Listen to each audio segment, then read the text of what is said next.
नमस्कार, मैं हूं नमन परसाई और आज हम पढ़ने वाले हैं ब्रह्म समाज के बारे में।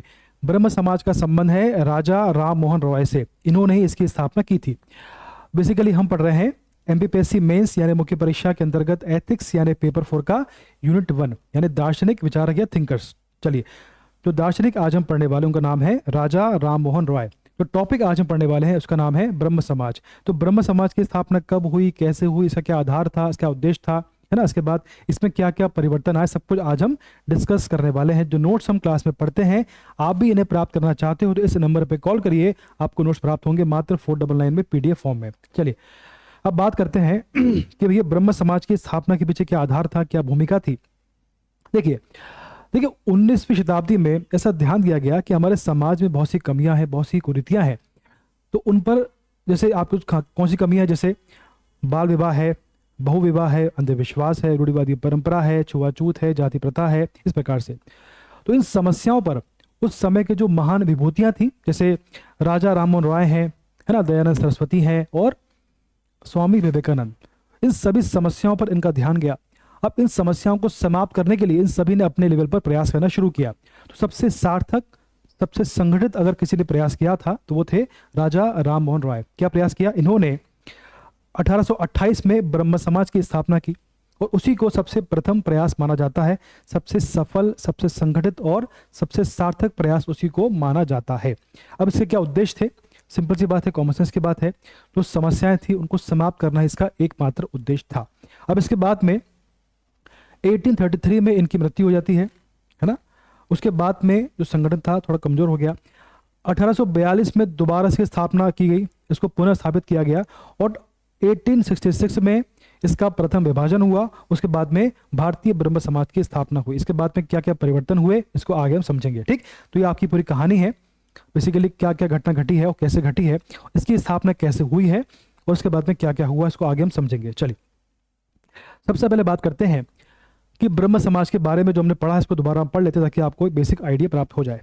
देखिए, अभी हमने क्या पढ़ा हमने पढ़ा कि भैया 19वीं शताब्दी में भारतीय सामाजिक संस्कृति में व्याप्त धार्मिक और सामाजिक कुरीतियां का उन्मूलन करने हेतु ब्रह्म समाज की स्थापना की गई।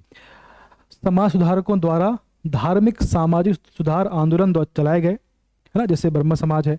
इन आंदोलन में सर्वप्रथम आंदोलन था ब्रह्म समाज। सभी ने प्रयास किया लेकिन सबसे प्रथम प्रयास के रूप में जाना जाता है ब्रह्म समाज। बात क्लियर है? चलिए, अब देखें इसकी स्थापना कब हुई। इसकी स्थापना हुई थी 20 अगस्त 1828 में। ये क्वेश्चन पूछा जाता है एमपीपीएससी मेंस और प्री में कि भैया ब्रह्म समाज की स्थापना किसने और कब की है। तो आपका क्वेश्चन तैयार है। कहाँ की है? कलकत्ता यानी कोलकाता में इसकी स्थापना की गई है, ठीक है। चलिए आगे बढ़ते हैं। अब इसका उद्देश्य क्या था वो समझें आप। इसका उद्देश्य क्या था, इसके सिंपल इसके 7 उद्देश्य हम पढ़ेंगे ताकि आपको आंसर प्राप्त हो जाए। 7 उद्देश्य पर्याप्त भी है, ज्यादा नहीं पढ़ना अपने को। ब्रह्म समाज के प्रमुख सिद्धांत, अब मैंने सिद्धांत बोल लो या उद्देश्य बोल लो या कार्य बोल लो, सब एक ही, आपस में सब कुछ एक ही है। देखिए, इनका सबसे पहला उद्देश्य था कि भैया मूर्ति पूजा एवं धार्मिक अंधविश्वास का विरोध करना। जो मूर्ति पूजा है और जो धार्मिक अंधविश्वास है उनका इन्होंने भरपूर विरोध किया है। और उसके बाद में जाति प्रथा और सामाजिक कुरीतियों का इन्होंने विरोध किया है। जैसे जाति प्रथा है ना, उसके बाद छुआछूत है, अस्पृश्यता है, बाल विवाह है, बहुविवाह, सबका उन्होंने विरोध किया। इसके बाद अस्पृश्यता का इन्होंने के खिलाफ संघर्ष किया, का विरोध किया। इसके बाद फिर देखें सती प्रथा, बाल विवाह और बहुविवाह का इन्होंने काफी विरोध किया है ना। विधवा पुनर्विवाह का समर्थन किया है, विधवा पुनर्विवाह का इन्होंने बहुत समर्थन किया है। इसके बाद एकेश्वरवाद पर इन्होंने जोर दिया कि भैया ईश्वर एक ही है, अनेक ईश्वर का इन्होंने विरोध किया है। स्त्री शिक्षा को प्रोत्साहन एवं पाश्चात्य शिक्षा का इन्होंने समर्थन किया है। इन्होंने कहा है कि जो शिक्षा है उसका अंग्रेजी माध्यम में होना अति आवश्यक है। और भारतीय प्रेस का इन्होंने बहुत समर्थन किया है। भारतीय भाषा जो है, जो भारतीय प्रेस है उसको भारतीय भाषा में इन्होंने समर्थन, ठीक। तो ये उद्देश्य थे ब्रह्म समाज की स्थापना के। आपको क्वेश्चन आ गया तो उसका आंसर आपके सामने है, एकदम सटीक भाषा में, है ना। ज्यादा अपने को फेकोलॉजी नहीं करनी है, जो आपने लिखा है पर्याप्त है। अब देखें जो ब्रह्म समाज है इसकी स्थापना के बाद में क्या क्या घटना घटी है, क्या क्या इसमें परिवर्तन है, उसको समझते हैं। देखो, अब देखो 1828 और 33 के मध्य में ब्रह्म समाज ने काफी उल्लेखनीय कार्य किए हैं जो हमने पढ़ लिए हैं। 33 में राजा राम मोहन राय की जो इंग्लैंड गए थे लोग, तो 33 में राजा राम मोहन राय की इंग्लैंड में अकाल मृत्यु हो जाती है। तो कुछ काम से गए थे वहां पे, तो अकाल इनकी मृत्यु हो जाती है।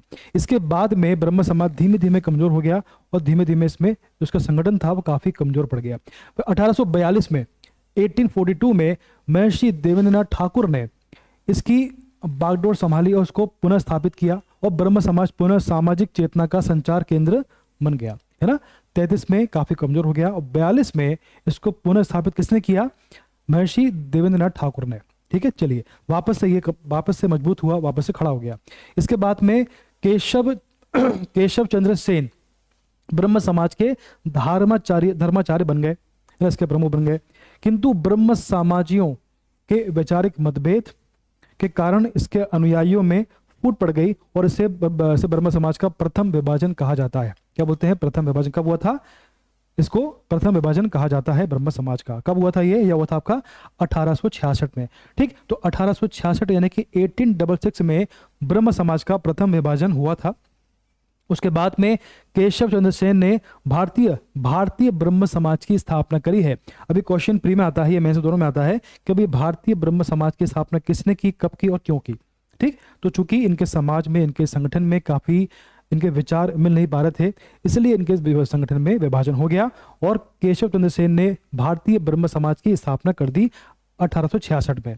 अब इसके बाद क्या हुआ देखें जरा, आगे समझे उसमें। देखो इसके बाद क्या हुआ, जो ब्रह्म समाज हमने पढ़ा अभी देखिए, अभी हमने पढ़ा कि भैया 28 में इसकी स्थापना हुई, किसने करी पढ़ लिया हमने, राजा राम मोहन राय ने इसकी स्थापना करी। और 66 में इसका प्रथम विभाजन हुआ, ये पढ़ लिया हमने, है ना, आपस में विचार ना मिलने से। तो भैया 1866 में इसका प्रथम विभाजन हो गया, ये पढ़ लिया।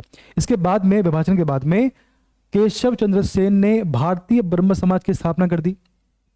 ठीक है, और रविंद्रनाथ टैगोर ने आदि ब्रह्म समाज की स्थापना करी। ठीक, तो 66 में दो संगठन बन गए, भारतीय ब्रह्म समाज और आदि ब्रह्म समाज। ठीक, अब किसने किसकी स्थापना करी इसको हमने पढ़ लिया है, दोबारा हम इसको रिपीट नहीं करेंगे। इसके बाद द्वितीय विभाजन हुआ था 1878 में, यानी 1878 में सेकंड इसमें विभाजन हुआ था और इसके तहत भारतीय ब्रह्म समाज केशव चंद्र सेन ने संभाला और जो आपका साधारण ब्रह्म समाज है उसकी उदारवादियों ने द्वारा इसकी स्थापना की गई। ठीक, तो भैया 28 में स्थापना होती है, प्रथम विभाजन 66 में होता है, भारतीय ब्रह्म समाज और आदि ब्रह्म समाज बन गया।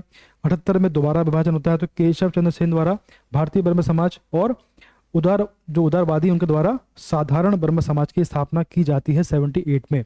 ठीक, तो जो हमने आज पढ़ा है काफी महत्वपूर्ण है। हमने समझा कि भाई भारतीय जो संस्कृति है, वो जो उसमें धर्म है, समाज है, उसमें बहुत सारी कमियां थी, उन्हें कम करने के लिए, उन्हें समाप्त करने के लिए भारतीय ब्रह्म समाज की स्थापना की गई। उसके क्या उद्देश्य थे पढ़ लिए हमने, और उसके आधार पर उसमें क्या क्या परिवर्तन हुए कि उसमें विभाजन हुआ, कि उसके बाद किस किस की स्थापना हुई, सब हमने पढ़ लिया है। अब इसके जो क्वेश्चन है प्री और मेंस दोनों में आपको काम आने वाले हैं। ठीक, इसलिए आपको ध्यान से पढ़ना है और आपको अगर नोट्स प्राप्त करने हैं तो जो आपको जो नंबर दिया उस पर कॉल करिए, आपको नोट्स प्राप्त होंगे। चलिए, इतना पर्याप्त है। धन्यवाद, बेस्ट ऑफ लक।